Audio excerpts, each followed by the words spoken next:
శ్రీ పరమాత్మనే నమః. యథార్థ గీత శ్రీమద్భగవద్గీత 10వ అధ్యాయం.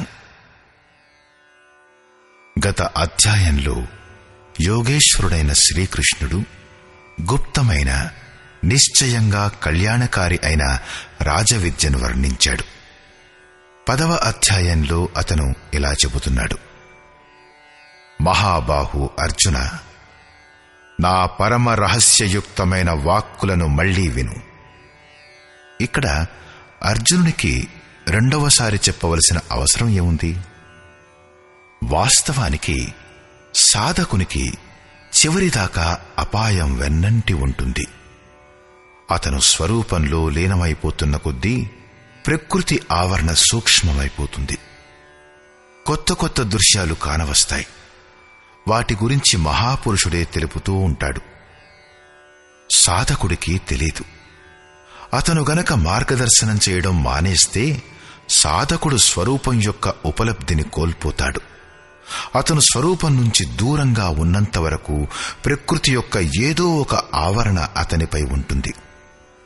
జారడానికి, తూలడానికి అవకాశం ఉంటుంది. అర్జునుడు శరణాగత శిష్యుడు. అతనన్నాడు: శిష్యస్యేహం శాధిమాం త్వాం ప్రపన్నం.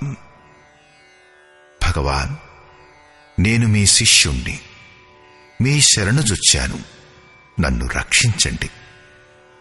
కాబట్టి అతని హితాన్ని కోరుకుంటూ యోగేశ్వరుడైన శ్రీకృష్ణుడు మళ్లీ అదే విషయం చెప్పాడు. శ్రీ భగవానువాచ: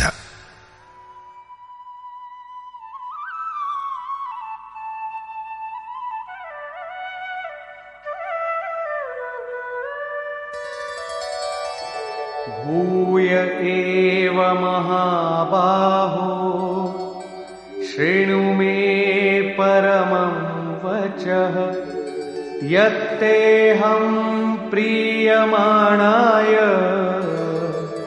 వక్ష్యామి హితకామ్యయా. మహాబాహువైన అర్జున, పరమ ప్రభావయుక్తమైన నా మాటలను మళ్లీ విను. నేను అతిశయ ప్రేమను కలిగి ఉన్న ఆ మాటలను నీ హితాన్ని కోరుతూ చెబుతున్నాను.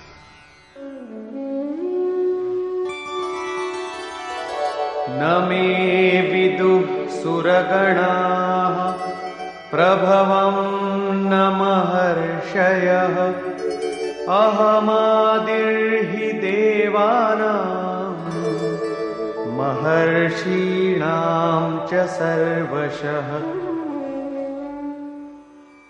అర్జున, నా ఉత్పత్తిని దేవతలు తెలుసుకోలేరు, మరియు మహారుషులు తెలుసుకోలేరు.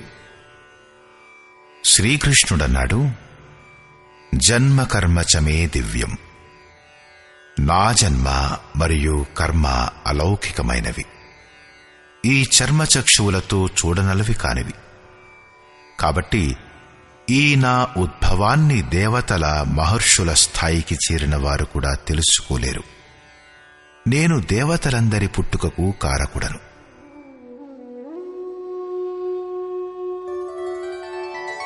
యో మామజమనాదిం చ వేత్తి లోకమహేశ్వరం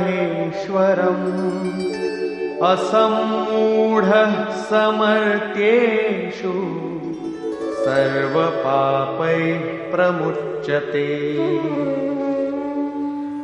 జన్మ మృత్యువులచే రహితుడనైన, ఆది అంతములచే రహితుడనైన, అన్ని లోకాలకు మహేశ్వరుడనైన నన్ను సాక్షాత్కార సహితంగా విదితం చేసుకున్న ఆ పురుషుడు మరణధర్ములైన మనుష్యులలోకెల్లా జ్ఞానవంతుడు. అంటే అజుడైన, అనాది అయిన సర్వలోకాలకు మహేశ్వరుడైన పరమాత్మను చక్కగా తెలుసుకోవడమే జ్ఞానం. అలా తెలుసుకున్నవారు సమస్త పాపాల నుండి ముక్తులైపోతారు, పునర్జన్మను పొందరు. శ్రీకృష్ణుడు ఇలా అంటాడు: ఈ ఉపలబ్ధి కూడా నేను ఇచ్చేదే అని. बुद्धिर्ज्ञानमसम्मोहः क्षमा सत्यं दमः शमः सुखं दुःखं भवो भावो भयं चाभयमेव च। అర్జున, నిశ్చయాత్మకమైన బుద్ధి, సాక్షాత్కార సహితమైన జ్ఞానం, లక్ష్యంలో వివేకపూర్వకమైన ప్రవృత్తి, క్షమ, శాశ్వత సత్యం, ఇంద్రియాల నియంత్రణ, మనస్సు యొక్క నిరోధం, అంతఃకరణంలో ప్రసన్నత, చింతన పథంలో అవరోధాలు, పరమాత్ముడి జాగృతి, స్వరూపం యొక్క ప్రాప్తి కాలంలో సర్వస్వం విలయమైపోవడం, ఇష్టదైవం పట్ల క్రమశిక్షణాపూర్వక భయం, ప్రకృతి పట్ల నిర్భయత్వం మరియు अहिंसा समता तुष्टिः तपोदानं यशो यशः भवन्ति भावा भूतानां मत्त एव पृथग्विधाः। అహింస, సమత, సంతోషం, తపం, దానం మున్నగు వాటి సమర్పణ, భగవత్పదంలో మానావమానాలను సహించడం, ప్రాణులలో ఈ భావాలు నా వల్లనే ఏర్పడతాయి. ఈ భావాలన్నీ దైవీ చింతన పద్ధతి యొక్క లక్షణాలు. ఇవి లేకపోవడమే ఆసురీ సంపదకు లక్షణం.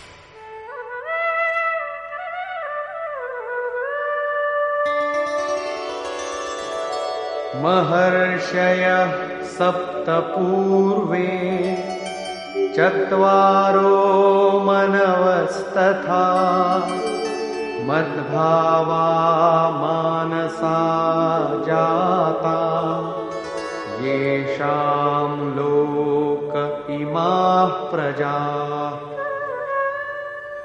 సప్తర్షులు అంటే యోగం యొక్క 7 భూమికలు: శుభేచ్ఛ, సువిచారణ, తనుమానస, సత్వాపత్తి, అసంశక్తి, పదార్థ భావన మరియు తుర్యగా.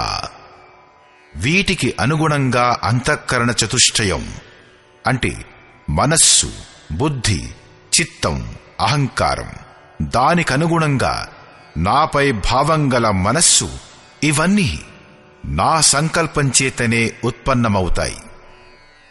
ఈ ప్రపంచంలో సమస్త దైవీ సంపదలు వీటి ద్వారా కలిగేవే. ఎందుకంటే 7 భూమికల సంచారంలో దైవీ సంపదే ఉంది, మరింకేమీ లేదు.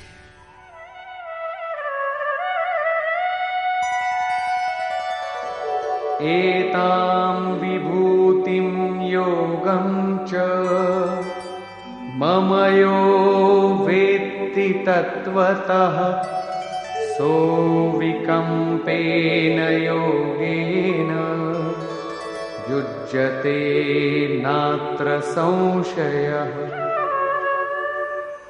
ఏ పురుషుడు యోగాన్ని, నా విభూతులను సాక్షాత్కారంతో బాటుగా తెలుసుకుంటాడో అతను స్థిర ధ్యాన యోగం ద్వారా నాలో ఏకీభావంతో స్థితుడై ఉంటాడు. ఇందులో ఏమాత్రం సంశయం లేదు. ఏ ప్రకారంగా వాయురహిత స్థానంలో ఉంచిన దీపశిఖ తిన్నగా ఉంటుందో, ప్రకంపనలు ఉండవో, యోగి యొక్క గెలవబడిన చిత్తానికి కూడా ఇదే నిర్వచనం చెప్పవచ్చును. ప్రస్తుత శ్లోకంలోని అవికంపేన అనే శబ్దం ఈ ఆశయాన్నే తెలియచేస్తుంది.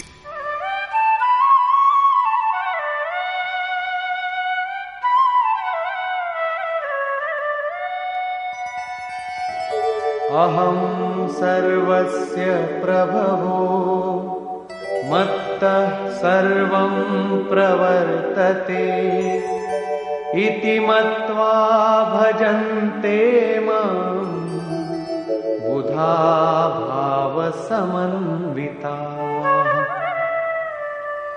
నేను సమస్త జగదుత్పత్తికి కారకుడను. నా వలన సంపూర్ణ జగత్తు క్రియాశీలమవుతుంది. ఈ ప్రకారంగా భావించుకుని శ్రద్ధా భక్తులతో యుక్తులై వివేకులు నన్నే నిరంతరం భజిస్తారు. తాత్పర్యం ఏమిటంటే, యోగికి నా అనుగుణంగా ఏ ప్రవృత్తైతే ఏర్పడుతుందో దానిని నేనే ఏర్పరుస్తాను అని, అది నా ప్రసాదమే అని. ఎలాగా? వారు నిరంతరం భజన ఏ ప్రకారంగా చేస్తారు? అప్పుడు ఇలా అంటాడు: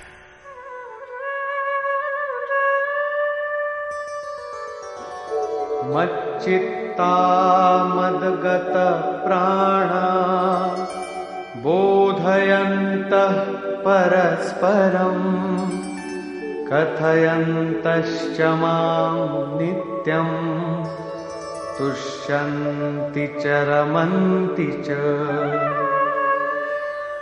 ఇంకెవరికీ స్థానం ఇవ్వకుండా నాపైనే నిరంతరం చిత్తాన్ని ఉంచేవారు, నాలోనే ప్రాణాల్ని స్థితం చేసేవారు ఎల్లప్పుడూ నా ప్రక్రియలనే బోధిస్తారు. నా గుణాల్ని గానం చేస్తూనే సంతుష్టులవుతారు, నిరంతరం నాలోనే ఆనందిస్తారు.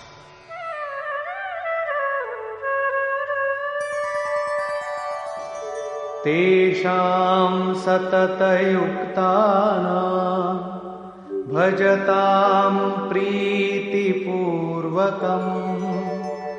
దదామి బుద్ధియోగం తం యేన మాముపయాంతి తే. నిరంతరం నా ధ్యానం చేస్తూ ప్రేమపూర్వకంగా భజన చేసే ఆ భక్తులకు నేను యోగంలో ప్రవేశింపచేసే బుద్ధిని ఇస్తాను. దానివలన వారు నన్ను పొందుతారు. అంటే యోగం యొక్క జాగృతి ఈశ్వరుడు ఇచ్చేదే. ఆ అవ్యక్త పురుషుడు, మహాపురుషుడు యోగంలో ప్రవేశం ఇప్పించే బుద్ధిని ఎలా ఇస్తాడు? తేషామేవానుకంపార్థం అహమజ్ఞానజం తమః నాశయామ్యాత్మభావస్థో జ్ఞానదీపేన భాస్వతా. అతనిపై పూర్ణ అనుగ్రహం చూపడం కొరకు నేను అతడి ఆత్మతో అభిన్నుడనై రథుడనై అజ్ఞానం నుంచి ఉత్పన్నమయ్యే అంధకారాన్ని జ్ఞానం రూపమైన దీపం ప్రకాశింపజేసి పటాపంచలు చేస్తాను. వాస్తవానికి స్థితప్రజ్ఞుడైన యోగి ద్వారా ఎప్పటి వరకు ఆ పరమాత్ముడు ఆత్మలోనే జాగృతుడై క్షణక్షణం సంచాలనం చెయ్యడో, నియంత్రణ చెయ్యడో, ప్రకృతి యొక్క ద్వంద్వాల నుండి రక్షిస్తూ స్వయంగా ముందుకు నడిపించడో, అప్పటి వరకు వాస్తవంగా యథార్థమైన భజన ఆరంభమే కాదు. అలాగనుకుంటే భగవానుడు అన్ని వైపుల నుండి మాట్లాడుతూనే ఉంటాడు.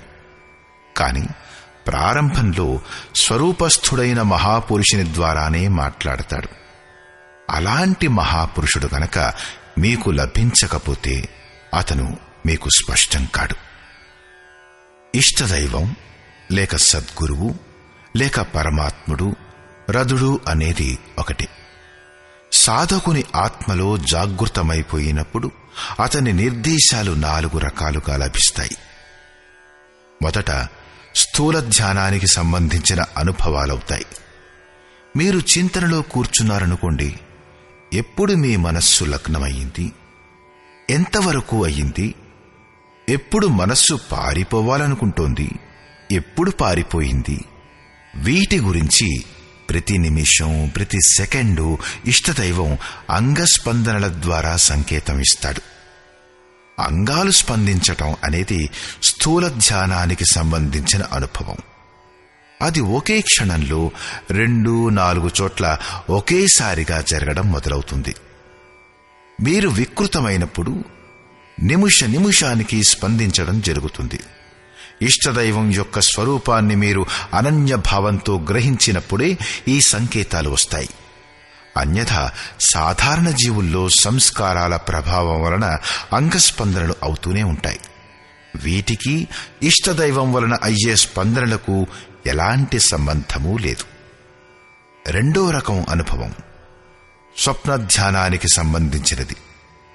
సాధారణ మనుష్యులు తమ కోరికలకు సంబంధించిన స్వప్నాలు చూస్తారు. కాని ఎప్పుడైతే మీరు ఇష్టదైవాన్ని ఆశ్రయిస్తారో అప్పుడు ఈ కలలు కూడా నిర్దేశాలుగా మారిపోతాయి. యోగి కలలు చూడడు, కాబోయేది చూస్తాడు. ఈ అనుభవాలు ప్రారంభిక దశకు చెందినవి. ఇవి తత్వస్థితుడైన మహాపురుషుని సాన్నిధ్యం వలన, మనస్సులో అతని పట్ల శ్రద్ధను ఏర్పరచుకోవడం వలన, అతనికి ఎంతో కొంత సేవ చేయడం వలన జాగృతమవుతాయి. కాని ఈ రెండింటికన్నా సూక్ష్మమైన మిగిలిన 2 అనుభవాలు క్రియాత్మకమైనవి. వాటిని క్రియాత్మకంగా ఆచరించే చూడగలం.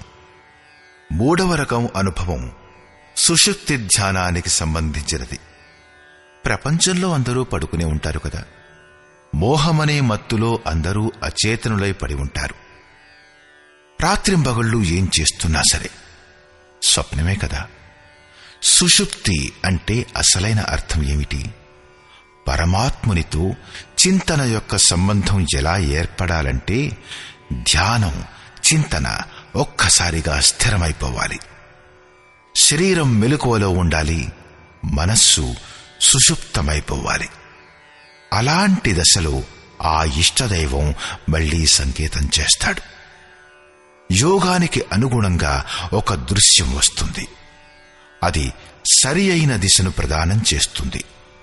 భూత భవిష్యత్తుల గురించి అవగతం చేయిస్తుంది.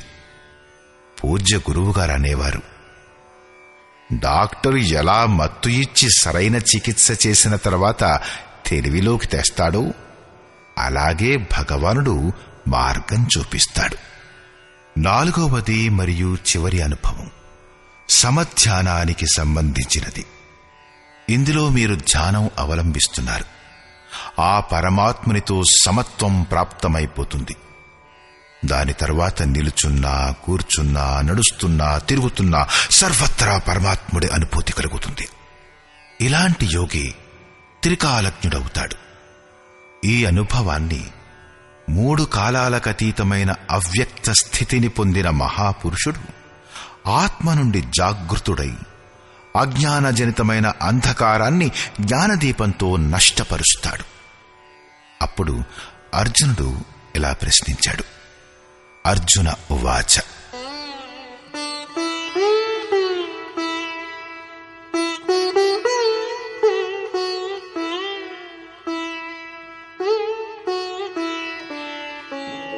పరం బ్రహ్మ పరం ధామ పవిత్రం పరమం భవాన్ పురుషం శాశ్వతం దివ్యం ఆదిదేవమజం విభుం ఆహుస్త్వామృషయః సర్వే దేవర్షిర్నారదస్తథా అసితో దేవలో వ్యాసః స్వయం చైవ బ్రవీషిమే. భగవాన్, మీరు పరం బ్రహ్మ, పరంధాములు మరియు పరమ పవిత్రుడు.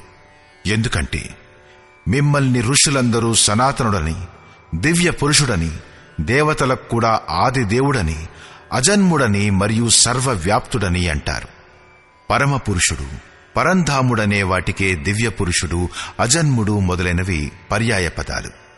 దేవర్షి నారదుడు, అసితుడు, దేవలుడు, వ్యాసుడు, స్వయంగా మీరు నాతో అదే అంటున్నారు. అంటే మొదట్లో భూతకాలంలో ఉండిన మహర్షులు అలా అన్నారు. ఇప్పుడు వర్తమానంలో నాకు ఎవరి సహవాసం ఉపలబ్ధమయ్యిందో నారదుడు, దేవలుడు, అసితుడు మరియు వ్యాసుడు కూడా అదే అంటున్నారు. వీరు అర్జునుడికి సమకాలీనులు. సత్పురుషుల సహవాసం అర్జునుడికి లభించింది. మీరు కూడా అదే అంటున్నారు. కాబట్టి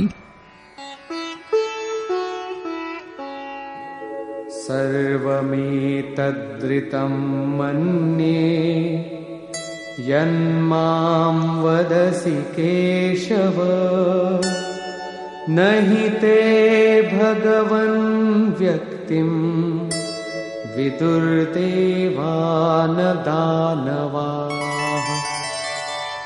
హే కేశవ, మీరు ఏం చెబుతున్నారు దానిని నేను పూర్తిగా సత్యమనే భావిస్తున్నాను. మీ వ్యక్తిత్వం దేవతలకు గాని దానవులకు గాని తెలియనటువంటిది. స్వయమేవాత్మనాత్మానం వేత్తత్వం పురుషోత్తమ భూతభావన భూతేశ దేవదేవ జగత్పతే. భూతాలను ఉత్పన్నం చేసేవాడా, భూతాలకు ఈశ్వరుడా, దేవదేవ, హే జగత్ప్రభు, పురుషులలో ఉత్తముడా, స్వయంగా మీరే మిమ్మలను తెలుసుకుంటారు, లేదా ఎవరి ఆత్మను జాగృతం చేసి మీరు తెలియబరుస్తారో వారే తెలుసుకుంటారు. అది కూడా మీ ద్వారానే. మిమ్ములను తెలుసుకోవడమైంది కాబట్టి వక్తుమర్హస్య శేషేణ దివ్యాయాత్మవిభూతయః యాభిర్విభూతిభిర్లోకాన్ ఇమాంస్త్వం వ్యాప్య తిష్ఠసి. మీరే మీ యొక్క ఆ దివ్య విభూతులను సంపూర్ణంగా లేశమాత్రంగా కూడా శేషముంచకుండా చెప్పడంలో సమర్థులు. ఆ విభూతుల ద్వారా మీరు ఈ లోకాలన్నింటిలో వ్యాపించి స్థితులై ఉన్నారు. కథం విద్యామహం యోగిన్ స్త్వాం సదా పరిచింతయన్ కేషు కేషు చ భావేషు చింత్యోసి భగవన్మయా. హే యోగిన్, నేను ఏ ప్రకారంగా నిరంతరం చింతన చేస్తూ మిమ్మల్ని తెలుసుకోగలను? హే భగవాన్, నేను ఏ ఏ భావాల ద్వారా మీ స్మరణ చెయ్యగలను? విస్తరేణాత్మనో యోగం విభూతిం చ జనార్దన భూయః కథయ తృప్తిర్హి శృణ్వతో నాస్తి మే మృతం. హే జనార్దన, మీ యోగశక్తిని గురించి, యోగం యొక్క విభూతులను గురించి మళ్లీ విస్తారపూర్వకంగా చెప్పండి. సంక్షేపంగా ఈ అధ్యాయం ఆరంభంలో చెప్పారు. మళ్లీ చెప్పండి, ఎందుకంటే అమృతతత్వాన్నిప్పించే ఈ వచనాలను వింటూ ఉంటే నాకు ఇంకా తృప్తి కలగటం లేదు అంటున్నాడు అర్జునుడు. రామచరిత జే సునతు అగాహి రస విశేష జానా తిన్ నాహి. ఎప్పటి వరకు బ్రహ్మలో ప్రవేశం దొరకలేదు అప్పటి వరకు ఆ అమృతతత్వాన్ని పొందాలనే పిపాస ఉంటుంది. బ్రహ్మలో ప్రవేశించడానికి పూర్వమే దారిలోనే చాలా తెలుసుకున్నాను అని అనుకుని ఎవరైనా ఆగిపోతే అతను ఏమీ తెలుసుకోలేదన్నమాట. దానివలన తెలిసేదేమిటంటే మార్గంలో అడ్డంకులు ఏర్పడుతున్నాయి. కాబట్టి సాధకుడికి చివరి వరకు ఇష్టదైవం యొక్క నిర్దేశాలను ఆశ్రయించుకుని ఉండవలసి ఉంటుంది. వాటిని ఆచరణలో పెట్టవలసి ఉంటుంది. అర్జునుడు ఈ జిజ్ఞాసను చూసి యోగేశ్వరుడైన శ్రీకృష్ణుడు ఇలా అన్నాడు. శ్రీ భగవానువాచ.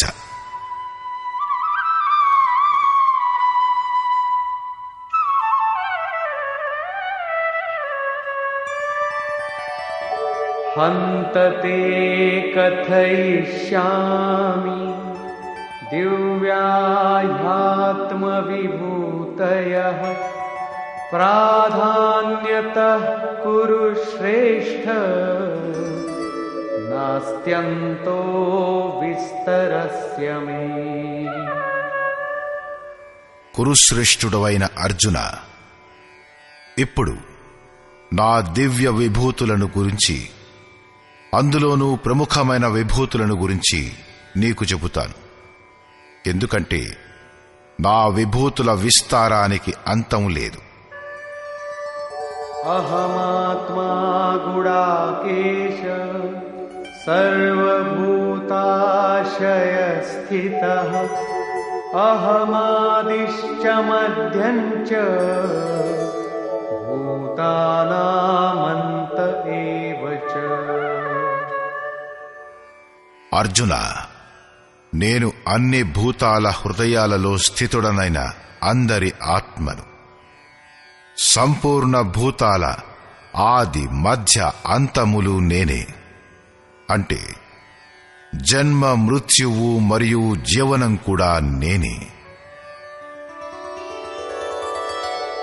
ఆదిత్యానామహం విష్ణుః జ్యోతిషాం రవిరంశుమాన్ మరీచిర్మరుతామస్మి నక్షత్రాణామహం శశి. నేను అదితి యొక్క 12 మంది పుత్రులలో విష్ణువును, జ్యోతులలో ప్రకాశమానమైన సూర్యుడను, వాయువుల యొక్క రకాలలో మరీచి పేరుగల వాయువును, నక్షత్రాలలో చంద్రుడను. వేదానాం సామవేదోస్మి దేవానామస్మి వాసవః ఇంద్రియాణాం మనశ్చాస్మి భూతానామస్మి చేతనా.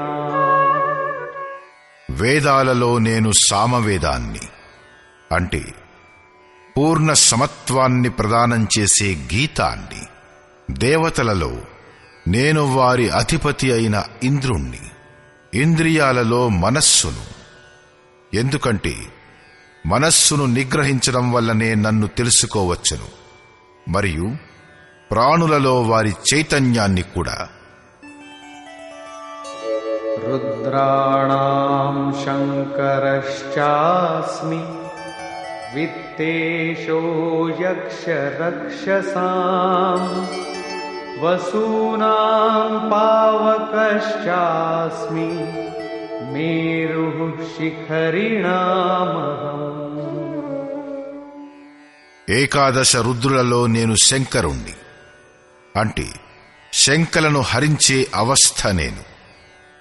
యక్షులు మరియు రాక్షసులలో నేను ధనానికి స్వామి అయిన కుబేరుణ్ణి. 8 మంది వసువులలో నేను అగ్నిని, మరియు శిఖరాలలో సుమేరువుని, అంటే శుభాల యొక్క కలయికను నేనే. అదే సర్వోన్నతమైన శిఖరం. అది పర్వతం కాదు. వాస్తవానికి ఇవన్నీ యోగ సాధనలోని ప్రతీకలు, యోగశాస్త్ర పారిభాషిక పదాలు.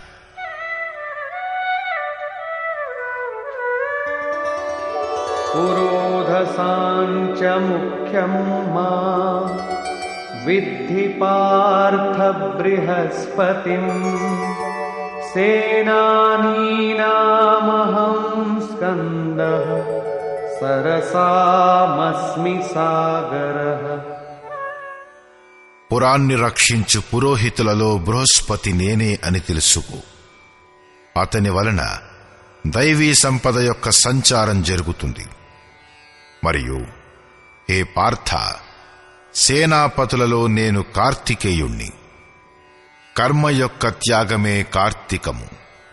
దానివలన చరాచరం యొక్క సంహారం, ప్రళయం మరియు ఇష్టదైవం యొక్క ప్రాప్తి జరుగుతాయి. జలాశయాలలో నేను సముద్రాన్ని.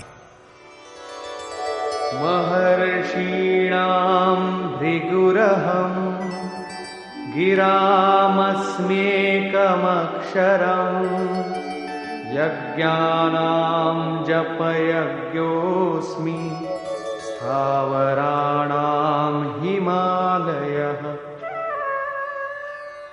మహర్షులలో నేను భృగువును, మరియు వాక్కులలో ఒక అక్షరమైన ఓంకారాన్ని. అది ఆ బ్రహ్మ యొక్క పరిచాయకం. అన్ని ప్రకారాల యజ్ఞాలలో నేను జపయజ్ఞాన్ని.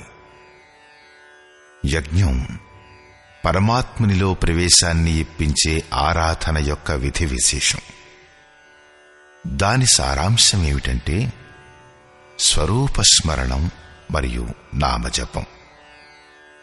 రెండు వాక్కులను అతిక్రమించిపోయినప్పుడు నామం ఎప్పుడైతే యజ్ఞం యొక్క శ్రేణిలోకి వస్తుందో అప్పుడు వాక్కు ద్వారా నామం జపించబడదు. చింతన ద్వారా కూడా కాదు, కంఠంతో కూడా కాదు. కాని అది శ్వాసలో జాగృతమైపోతుంది. కేవలం ధ్యానాన్ని శ్వాస వద్ద ఉంచి మనస్సుతో అవిరళంగా జపం చెయ్యవలసి ఉంటుంది. యజ్ఞం యొక్క శ్రేణిని చేరిన నామం యొక్క పెరుగుదల తరుగుదలలు శ్వాసపై ఆధారపడి ఉంటాయి. ఇది క్రియాత్మకమైనది. స్థిరంగా ఉండే వాటిలో నేను హిమాలయాన్ని, శీతలమైనది, సమమైనది మరియు అచంచలమైనది ఒక్క పరమాత్ముడే. ప్రళయం వచ్చినప్పుడు మనువు ఆ శిఖరానికి బంధించబడ్డాడు. అచంచలమైన, సమమైన మరియు శాంతమైన బ్రహ్మకు ప్రళయం లేదు. ఆ బ్రహ్మ యొక్క స్థావరాన్ని నేను అంటాడు శ్రీకృష్ణుడు.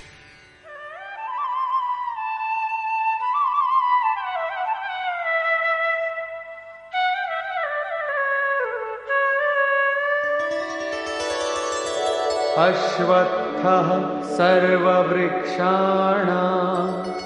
దేవర్షీణాం చ నారదః గంధర్వాణాం చిత్రరథః సిద్ధానాం కపిలో మునిః. వృక్షాలన్నింటిలోకి నేను అశ్వత్థాన్ని. అశ్వః రేపటి వరకు కూడా ఉంటుందనే గ్యారంటీ లేదు. అలాంటి ఊర్ధ్వమూలతః శాఖం అశ్వత్థం. పైన పరమాత్ముడే దానికి మూలం, క్రింద ప్రకృతి దాని శాఖలు. అలాంటి ప్రపంచమే ఒక వృక్షం. దానికి రావి చెట్టు అని సంకేతం ఇవ్వబడింది. సామాన్య రావి చెట్టు అనుకుని పూజించడం మొదలుపెట్టకండి. తర్వాతంటాడు, అది నేనే, మరియు దేవర్షులలో నేను నారదుణ్ణి. నాదరంధ్రః స నారద. దైవీ సంపద ఎంత సూక్ష్మమైపోతుందంటే శ్వాసలో ఉత్పన్నమయ్యే ధ్వని పట్టులోకి వస్తుంది. అలాంటి జాగృతి నేనే. గంధర్వులలో నేను చిత్రరథుడను, అంటే పాట పాడే చింతన చేసే వారి ప్రవృత్తులలో ఎప్పుడైతే స్వరూపం చిత్రితమవ్వడం మొదలవుతుందో ఆ దశా విశేషాన్ని నేను. సిద్ధులలో నేను కపిల మునిని, కాయమే కపిలుడు. దీనిలో ఎప్పుడైతే గురి ఏర్పడుతుందో అట్టి ఈశ్వరీయ సంచారం యొక్క దశను నేను.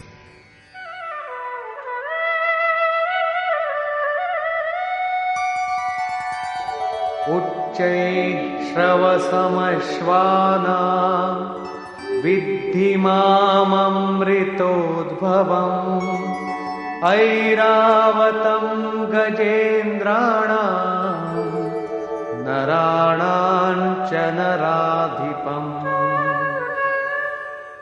అశ్వాలలో నేను అమృతం నుంచి ఉత్పన్నమయ్యే ఉచ్చైశ్రవం అనే పేరుగల అశ్వాన్ని. ప్రపంచంలోని ప్రతి వస్తువు నశించేదే.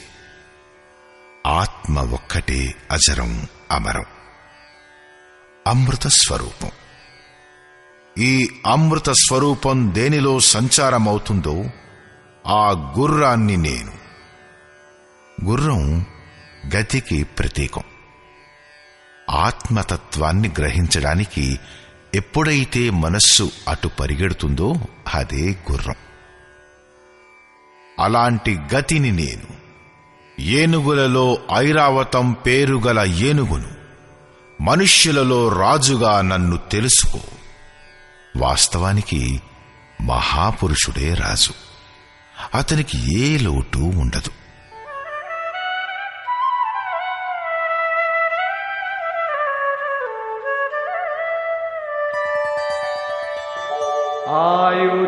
ఆయుధానామహం వజ్రం धेनूनामस्मि कामधुक् प्रजनश्चास्मि कन्दर्पः सर्पाणामस्मि वासुकिः। ఆయుధాలలో నేను వజ్రాయుధాన్ని, గోవులలో కామధేనువును. కామధేనువు అలాంటిలాంటి ఆవు కాదు. పాలకు బదులు మనస్సుకిష్టమైన భోజన పదార్థాలను ఇచ్చేది, అంతకంటే కాదు. ఋషులలో వశిష్ఠుని వద్ద కామధేనువు ఉండేది. వాస్తవానికి గో అంటే ఇంద్రియాలు. ఇష్టదేవుణ్ణి వశం చేసుకునే వారి వద్ద ఇంద్రియాల సంయమనాన్ని చూడవచ్చు. ఎవరి ఇంద్రియాలైతే ఈశ్వరునికి అనుగుణంగా స్థిరపడిపోతాయో వారికి వారి ఇంద్రియాలే కామధేనువులుగా మారిపోతాయి. మరి అప్పుడు జో ఇచ్చా కరిహౌ మన్మాహి హరిప్రసాద్ కచు దుర్లభు నాహి. అతనికి ఏదీ దుర్లభం కాదు. ప్రజననం చెయ్యువారిలో కొత్త స్థితులను ప్రకటించేవాణ్ణి నేను. ప్రజననం అంటే పిల్లలను పుట్టించడం. చరాచర జగత్తులో రాత్రింబగళ్ళు ఎలుకలు చీమలు పుడుతూనే ఉంటాయి, రాత్రి పగలు పుట్టిస్తూనే ఉంటాయి. అలా కాకుండా ఒక స్థితి నుంచి రెండో స్థితికి వృత్తులు పరివర్తనం చేయబడతాయి. ఈ పరివర్తిత స్వరూపాన్ని నేను. సర్పాలలో నేను వాసుకిని.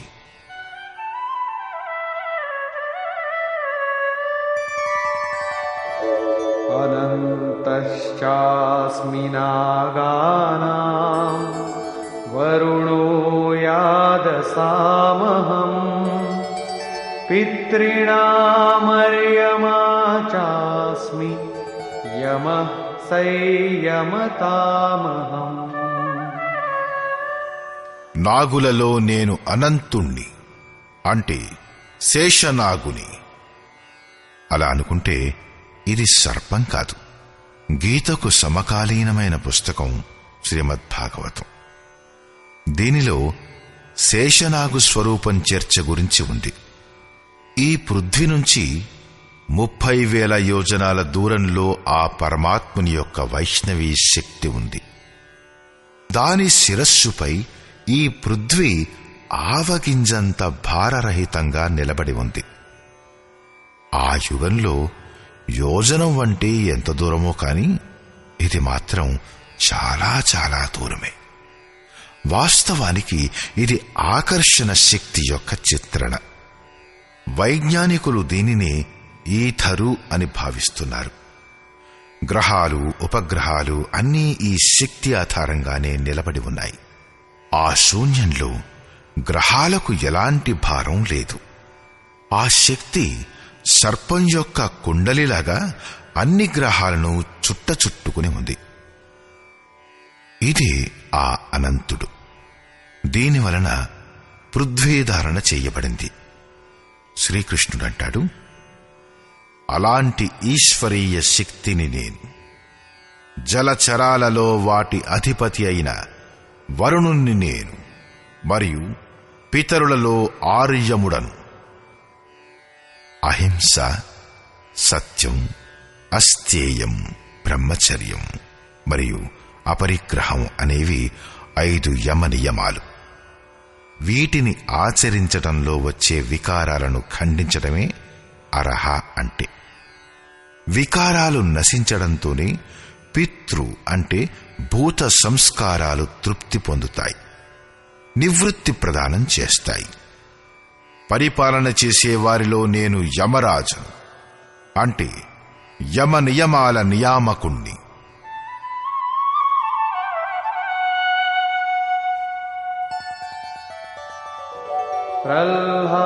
ప్రహ్లాదశ్చాస్మి దైత్యానాం కాలః కలయతామహం మృగాణాం చ మృగేంద్రోహం వైనతేయశ్చ పక్షిణాం. నేను దైత్యులలో ప్రహ్లాదుణ్ణి. పర ఆహ్లాదం, ఇతరులకై ఆహ్లాదం. ప్రేమే ప్రహ్లాదుడు. ఆసురీ సంపదలో ఉంటూ ఈశ్వరుని కోసం ఆకర్షణ, వ్యాకులత పుట్టుకొస్తాయి. దానివలనే పరమప్రభువు దిగ్దర్శనం అవుతుంది.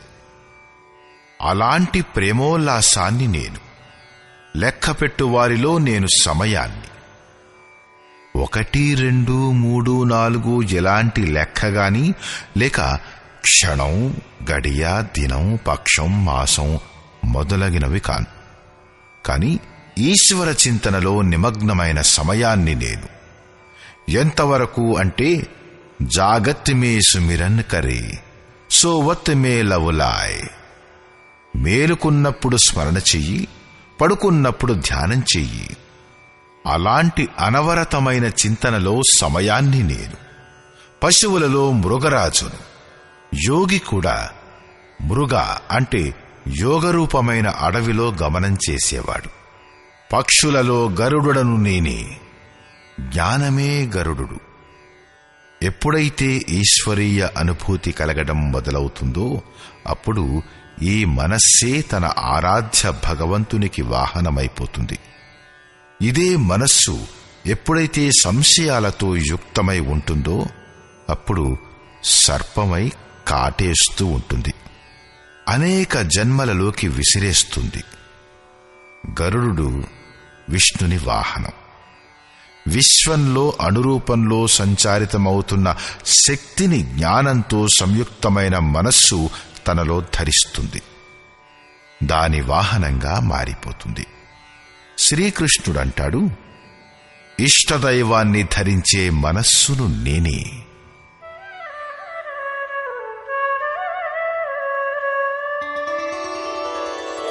పవనః పవతామస్మి రామః శస్త్రభృతామహం ఝషాణాం మకరశ్చాస్మి స్రోతసామస్మి జాహ్నవీ. పవిత్రం చేయు వాటిలో నేను వాయువును, శస్త్రధారులలో రాముణ్ణి. రమంతి యోగినః యస్మిన్ సరామః. యోగులు దేనిలో రమిస్తారు? అనుభవంలో. ఈశ్వరుడు ఇష్టదైవంగా ఏ నిర్దేశనలు ఇస్తాడో యోగి వాటిలో రమిస్తాడు. ఆ జాగృతి యొక్క పేరే రాముడు. ఆ జాగృతిని నేనే. చేపలలో మొసలిని మరియు నదులలో గంగను నేనే.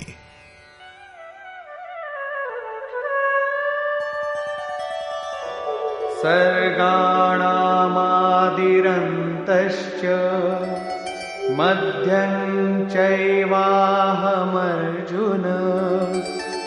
అధ్యాత్మ విద్యా విద్యానాం వాదః ప్రవదతామహం. హే అర్జున, సృష్టుల ఆది అంతం మరియు మధ్య నేనే. విద్యలలో ఆధ్యాత్మిక విద్యను నేనే. ఏదైతే ఆత్మకు ఆధిపత్యాన్నిప్పిస్తుందో ఆ విద్యను నేనే. ప్రపంచంలో ఎక్కువ శాతం ప్రాణులు మాయ ఆధిపత్యంలో ఉన్నారు. రాగద్వేషాలు, కాలం, కర్మ, స్వభావం మరియు గుణాలచే ప్రేరితులై ఉన్నారు.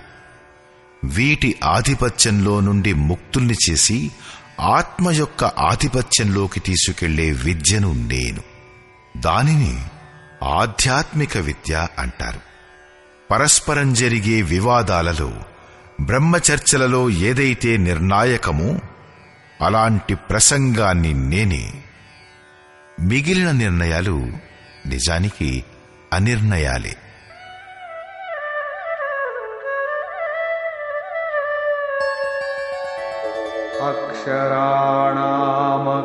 అక్షరాణామకారోస్మి ద్వంద్వః సామాసికస్య చ అహమేవాక్షయః కాలో ధాతాహం విశ్వతో ముఖః. నేను అక్షరాలలో అకారాన్ని, ఓంకారాన్ని మరియు సమాసాలలో ద్వంద్వ సమాసాన్ని, అక్షయకాలాన్ని నేనే. కాలం ఎల్లప్పుడూ పరివర్తనశీలం.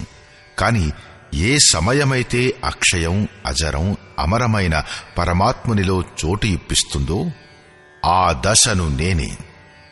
విరాట్ స్వరూపాన్ని అంటే సర్వత్రా వ్యాప్తమై ఉండే అందరి ధారణ, పోషణ చేసేవాడిని కూడా నేనే.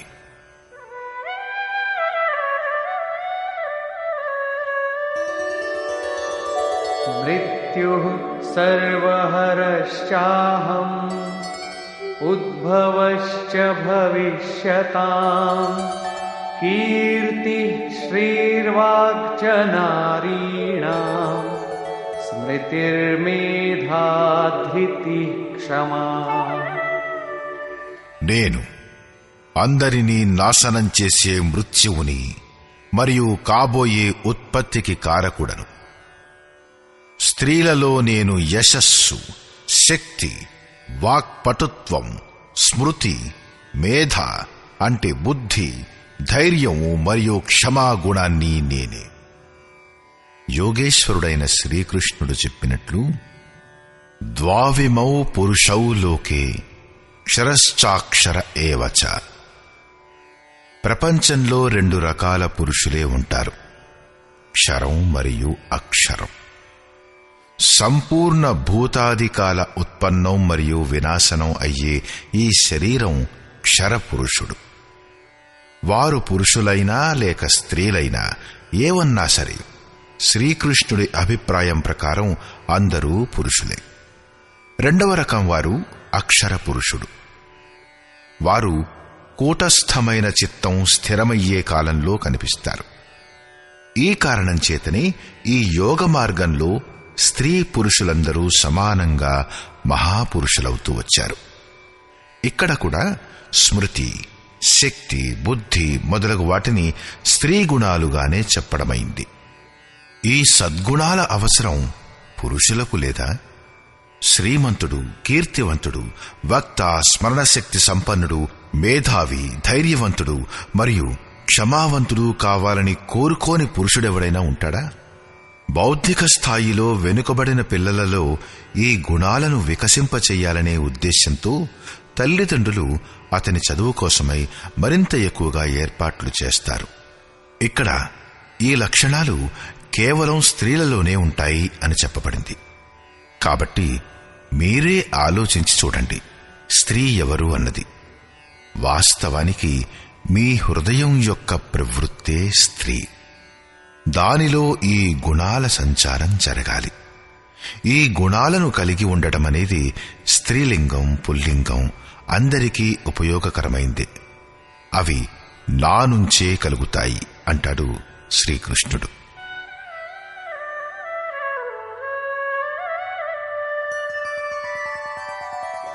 బృహత్సామ తథా సామ్నా గాయత్రీ ఛందసామహం మాసానాం మార్గశీర్షోహం ఋతూనాం కుసుమాకరః. గానానికి యోగ్యమైన శృతులలో నేనే బృహత్సామాన్ని అంటే బృహత్తుతో సంయుక్తమైన సమత్వాన్ని ఇప్పించే గేయాన్ని అంటే అలాంటి జాగృతిని నేను. ఛందాలలో గాయత్రీ ఛందాన్ని నేను. గాయత్రి ఏదో మంత్రం కాదు. దానిని చదవడం వల్ల ముక్తి దొరకదు. కాని ఒక సమర్పణాత్మకమైన ఛందం. 3 సార్లు వ్రతభంగం అయిన తరువాత ఋషి విశ్వామిత్రుడు తనను ఇష్టదైవానికి సమర్పితం చేసుకుంటూ ఇలా అన్నాడు: ఓం భూర్భువః స్వః తత్సవితుర్వరేణ్యం భర్గో దేవస్య ధీమహి ధియో యో నః ప్రచోదయాత్. అంటే భూః, భువః మరియు స్వః 3 లోకాలలో తత్వరూపంలో వ్యాప్తుడైన ఓ దేవా, మీరే వరేణ్యులు. మాకు అలాంటి బుద్ధి ఇవ్వండి, అలాంటి ప్రేరణ కలిగించండి. దానివలన మేము లక్ష్యాన్ని పొందగలగాలి. అది ఒక ప్రార్థన మాత్రమే. నేను ఎప్పుడు సరిగ్గా ఉన్నాను లేక ఎప్పుడు తప్పుగా ఉన్నాను అనే నిర్ణయాన్ని సాధకుడు తన బుద్ధితో తీసుకోలేడు.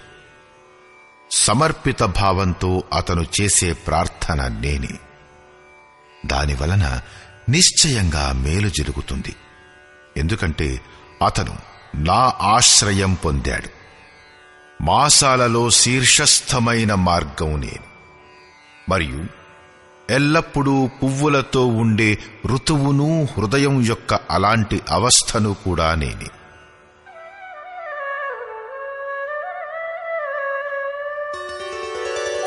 ద్యూతం ఛలయతామస్మి తేజస్తేజస్వినామహం జయోస్మి వ్యవసాయోస్మి సత్వం సత్వవతామహం. తేజస్వంతులైన పురుషుల తేజాన్ని నేను, జూదంలో మోసం చేసేవారి మోసాన్ని నేను. ఇంకే జూదవాడదాం, అందులో అన్ని రకాల మోసాలు చేద్దాం. అదే భగవంతుడు గదా?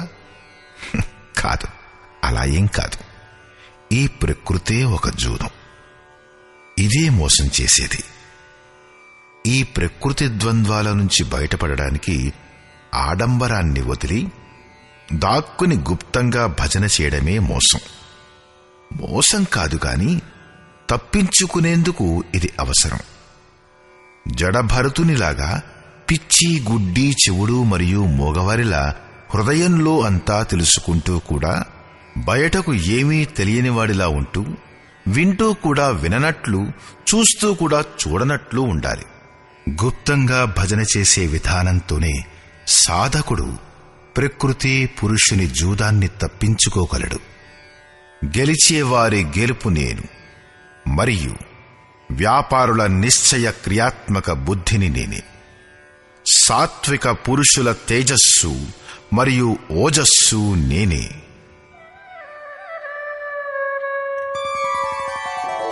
వృష్ణీనాం వాసుదేవోస్మి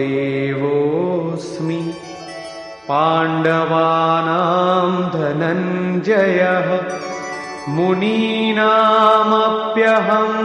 వ్యాసః కవీనాముషనా కవిః. వృష్ణీ వంశంలో నేను వసుదేవుడను, అంటే సర్వత్రా నివసించు దేవుణ్ణి నేను. పాండవులలో ధనంజయుణ్ణి. పుణ్యమే పాండవులు. ఆత్మిక సంపత్తియే స్థిర సంపత్తి. పుణ్యంచే ప్రేరితమై ఆధ్యాత్మిక సంపత్తిని ఆర్జించే ధనంజయుణ్ణి నేనే. మునులలో నేను వ్యాసుణ్ణి.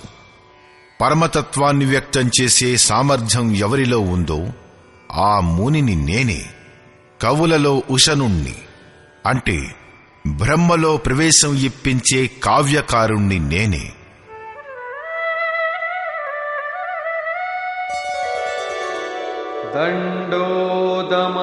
దండోదమయతామస్మి నీతిరస్మి జిగీషతాం మౌనం చైవాస్మి గుహ్యానాం జ్ఞానం జ్ఞానవతామహం.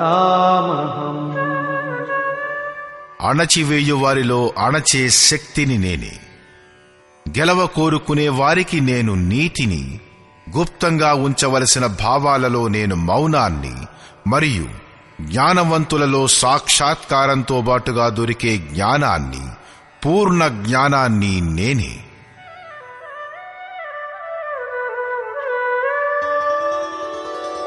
యచ్చాపి సర్వభూతానాం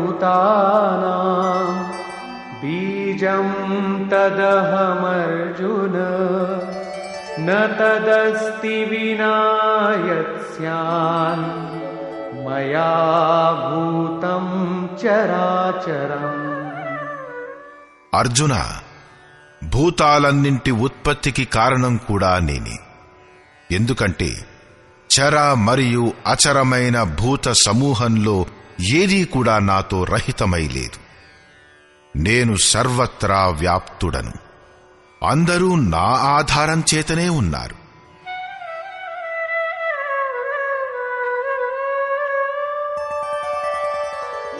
నాంతోస్తి మమ దివ్యానాం విభూతీనాం పరంతప ఏష తూద్దేశతః ప్రోక్తో విభూతేర్విస్తరో మయా. పరంతప అర్జున, నా దివ్య విభూతులకు అంతం లేదు. నా విభూతుల విస్తారాన్ని నేను సంక్షిప్తంగా చెప్పాను. వాస్తవానికి అవి అనంతం. ఈ అధ్యాయంలో కొన్ని విభూతులు స్పష్టీకరించబడ్డాయి. ఎందుకంటే వచ్చే అధ్యాయంలో అర్జునుడు వీటన్నింటినీ చూడాలనుకుంటాడు. ఎందుకంటే ప్రత్యక్ష దర్శనం చేతనే విభూతులను అర్థం చేసుకోవడానికి వీలవుతుంది. ఆలోచనా సరళిని అర్థం చేసుకోవడానికై దీనిలో కొంచెం అర్థం చెప్పబడింది.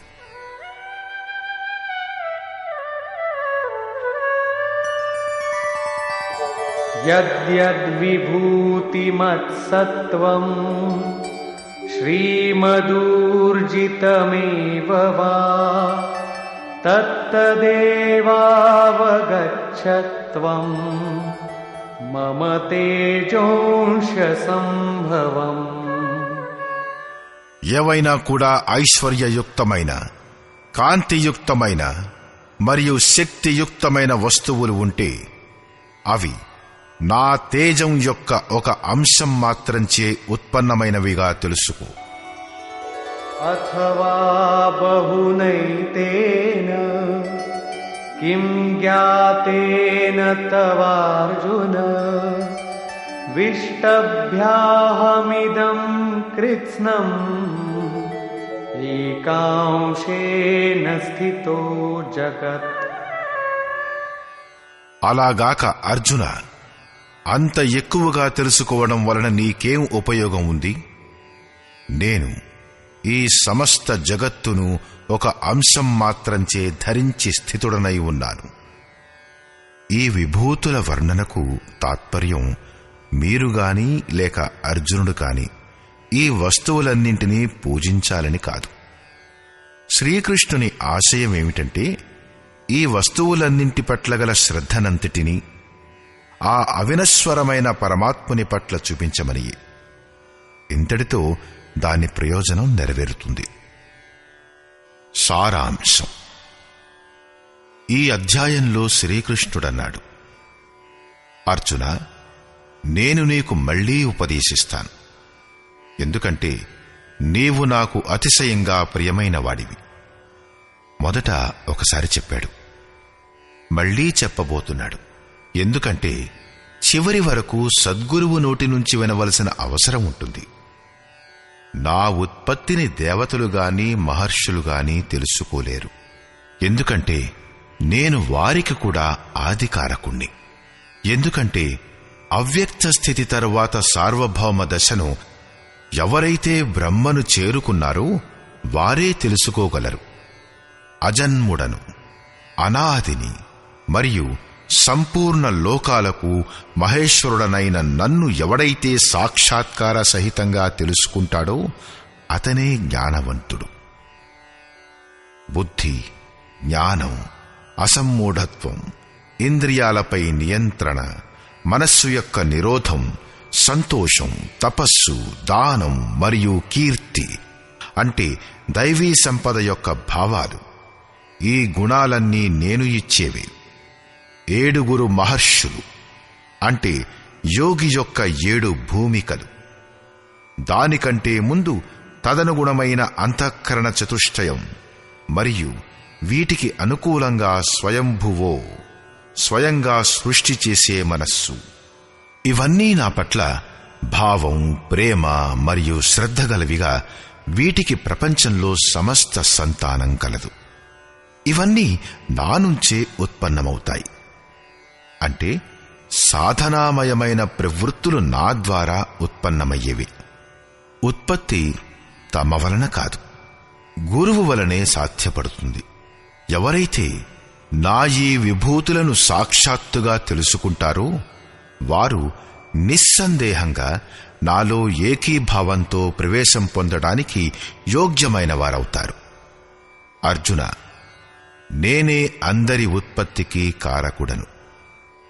అలా అని ఎవరైతే శ్రద్ధతో తెలుసుకుంటారో వారు అనన్యభావంతో నా చింతన చేస్తారు. నిరంతరం నాలో మనస్సు, బుద్ధి మరియు ప్రాణాల్ని నిలిపిన వారై ఉంటారు. పరస్పరం నా గుణాల చింతన చేస్తారు మరియు నాలోనే రమిస్తారు. అలా నిరంతరం నాతో సంయుక్తులై ఉండే పురుషులకు నేను యోగంలో ప్రవేశం కలిగించే బుద్ధిని ప్రదానం చేస్తాను. అది కూడా నేను ఇచ్చేదే. ఏ ప్రకారంగా బుద్ధి యోగాన్నిస్తారు? అర్జున, ఆత్మభావస్థ, అతని ఆత్మలో జాగృతుడనై నిలబడతాను మరియు అతని హృదయంలో అజ్ఞానం వలన ఉత్పన్నమైన అంధకారాన్ని జ్ఞానరూపమైన దీపం చేత తొలగిస్తాను. అర్జునుడు ప్రశ్నించాడు, భగవాన్, మీరు పరమ పవిత్రులు, సనాతనులు, దివ్యులు, అనాథులు, సర్వవ్యాప్తులు అని మహర్షులంటారు. వర్తమాన కాలంలో దేవర్షి నారదుడు, దేవలుడు, వ్యాసుడు, మీరు కూడా అలాగే అన్నారు. మిమ్మల్ని దేవతలు గాని దానవులు గాని తెలుసుకోలేరన్నది సత్యం. స్వయంగా మీరు ఎవరికైతే తెలియబరుస్తారో వారే మిమ్మల్ని తెలుసుకోగలరు. మీ విభూతులను గురించి చెప్పడంలో మీరే సమర్థులు. కాబట్టి జనార్దన, మీరు మీ విభూతులను గురించి విస్తారంగా చెప్పండి. చివరి వరకు ఇష్టదైవం నోటి నుంచి వినాలనే ఉత్కంఠ ఉండాలి. తర్వాత ఇష్టదైవం అంతరంగంలో ఏముందో దానిని గురించి సాధకుడికి ఏం తెలుసు? తర్వాత యోగేశ్వరుడైన శ్రీకృష్ణుడు ఒక్కొక్కటిగా తన 81 విభూతుల లక్షణాలను సంక్షేపంగా చెప్పాడు. వానిలో కొన్ని యోగ సాధనలో ప్రవేశించగానే లభించే అంతరంగానికి చెందిన విభూతులు మరియు మిగిలినవి కొన్ని సమాజంలో బుద్ధులు, సిద్ధులతో పాటు లభించే విభూతుల గురించి వివరించాడు. చివరిగా అతను నొక్కి చెప్పాడు, అర్జున, చాలా తెలుసుకోవడం వలన నీకేం ఉపయోగం ఉంటుంది? ఈ ప్రపంచంలో ఏదైనా కూడా తేజస్సు మరియు ఐశ్వర్యంతో కూడిన వస్తువు ఉంటే అది నా తేజస్సు యొక్క అంశం మాత్రంచే నిలబడి ఉంది. వాస్తవానికి నా విభూతులు అనంతములైనవి.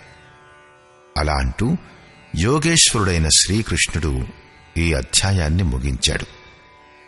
సంపూర్ణ అధ్యాయంలో శ్రీకృష్ణుడు తన విభూతుల బౌద్ధిక జ్ఞానాన్ని మాత్రం చెప్పాడు.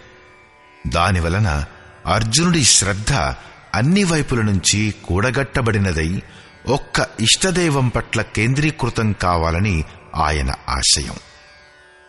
కాని మిత్రులారా, అన్నీ విన్న తర్వాత, సూక్ష్మాతి సూక్ష్మంగా అర్థం చేసుకున్న తర్వాత కూడా జీవన మార్గంలో ఇంకా పయనించి తెలుసుకోవడం మిగిలే ఉంటుంది. అది క్రియాత్మకమైన మార్గం. సంపూర్ణ అధ్యాయంలో యోగేశ్వరుని యొక్క విభూతుల వర్ణనే ఉంది. ఓం తత్సదితి శ్రీమద్భగవద్గీతాసూపనిషత్సు బ్రహ్మ విద్యాయా యోగశాస్త్రే శ్రీకృష్ణార్జున సంవాదే విభూతి వర్ణనం నామ 10వ. ఈ ప్రకారంగా శ్రీమద్భగవద్గీతారూపమైన ఉపనిషత్తు మరియు బ్రహ్మ విద్య మరియు యోగశాస్త్రమనే విషయంలో శ్రీకృష్ణుడు మరియు అర్జునుడి సంవాదంలో విభూతి వర్ణన అనే పేరుగల 10వ అధ్యాయం పూర్తయ్యింది. ఇది శ్రీమత్ పరమహంస పరమానందస్య శిష్య స్వామి అడగడానంద కృతే శ్రీమద్భగవద్గీతాయాః యథార్థగీతా భాష్యే విభూతి వర్ణనం నామ 10వ. ఈ ప్రకారంగా శ్రీమత్ పరమహంస పరమానంద గారి శిష్యుడు స్వామి అడగడానంద గారిచే రచించబడిన శ్రీమద్భగవద్గీత యొక్క భాష్యం యథార్థగీతలో విభూతి వర్ణన అనే 10వ అధ్యాయం పూర్తయింది. హరి ఓం తత్సత్.